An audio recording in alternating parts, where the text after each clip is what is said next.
Hello everyone, and welcome back to another video of Wizardry Variants Daphne, and today we're going to be going over the Dark Elf, Arboris.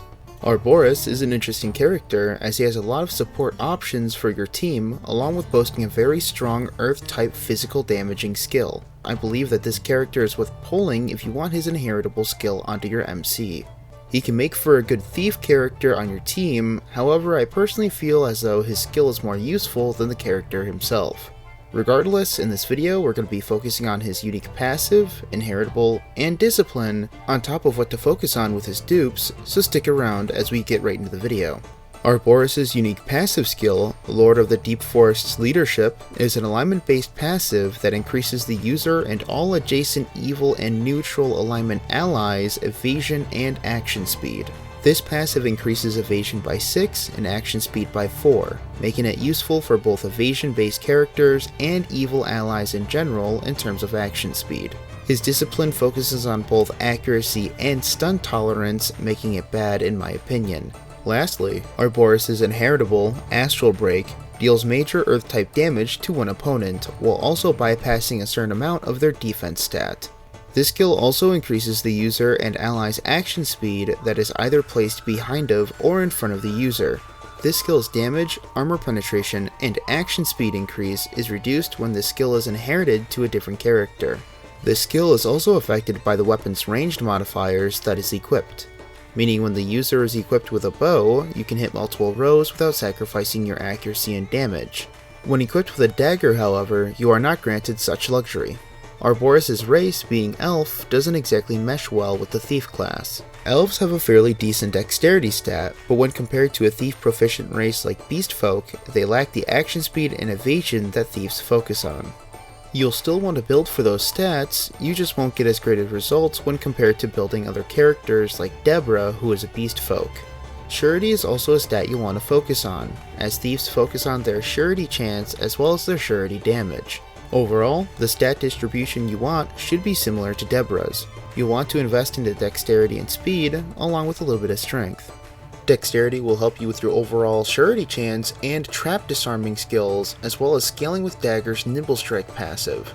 Strength will help you with your overall attack power and SP pool, and speed will help your action speed and evasion. You could also invest in a little bit of luck, as this stat increases your trap detection and disarm stats, as well as affecting the counter-attack and follow-up attack passives for an evasive tanking build. However, thieves already have such a high detect and disarm stat that you wouldn't necessarily see enough growth to justify this stat distribution decision in my opinion.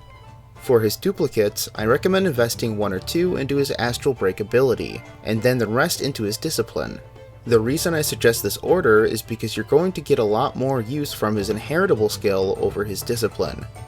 His discipline is not good for his class as it increases accuracy, which is not important later on in the game, and stun tolerance, which isn't extremely useful at the moment of recording this video, as there are not a lot of enemies that can stun you. Not only that, but you'll most likely be using Arboris in the back line with a bow, preventing him from being targeted as much as if he were in the front line. Even if you do have him on the front line, he should be evading a lot, if not all physical attacks with an evasive tanking build, preventing him from being stunned because there are no spells that can inflict stun at the moment of making this video. To summarize, Arboris can be a very fun character to utilize when it comes to team support. His evil and neutral alignment passive leans him to being more used in the back with most of the other evil to neutral alignment characters, but there are definitely ways to utilize his passive in the front row. His discipline would be way better with dual focus on either attack, surety, or evasion in my opinion.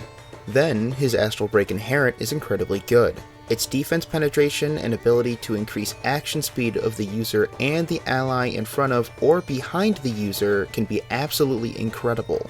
Personally, I would give your MC his skill and possibly a few other characters before I think about using Arboris as an actual character on my team, but that is just my preference. Regardless, when built right with a good team synergy, Arboris can be a great support asset to your team. Very briefly, I would like to point out his most recent class change. His class change doesn't do very much for Arboris himself, as it changes his class to Priest. This is an extremely odd decision to say the least, but at least it will allow Arboris to support the team a little more with naturally learned support spells. But unfortunately that's all it really does. The The Priest's passive ability, Priest Weapon Mastery, will help Arboris deal a little more damage based off his Piety stat, but unfortunately this attack buff on top of only gaining support spells doesn't make the class change worth it in my opinion. And that should be about it for the video. If I had to rate Arboris out of 10, I'd probably give him a 6. His elf race prevents him from being very suitable for the thief role, on top of his bad discipline doesn't make him very viable. His team support is really good however, making him suitable for early to mid game. The loss of a fighter class due to his priest class change prevents him from being able to deal the damage needed in dungeons beyond Abyss 2. Regardless, I hope this video helped you understand the character and his abilities, and if it did, please drop a like and sub to the video for more wizardry content and more. And really quickly, I'd like to thank all of my channel members for their support. These people are amazing as they make it a little easier for me to give information like this out to you guys. If you'd like to support me like these fantastic people, you can do so for just $1 a month, and you'll even be given access to unique emotes that you can put into your comment section or spam in my stream chat. Also, if you sub to the second tier memberships for $3 a month, you'll be given the benefits of the previous tier, on top of being given access to the thumbnail art from my character review videos as wallpapers. Alright, that's enough self-promo. I hope you all have a good one, and I also hope to see you all in the next video.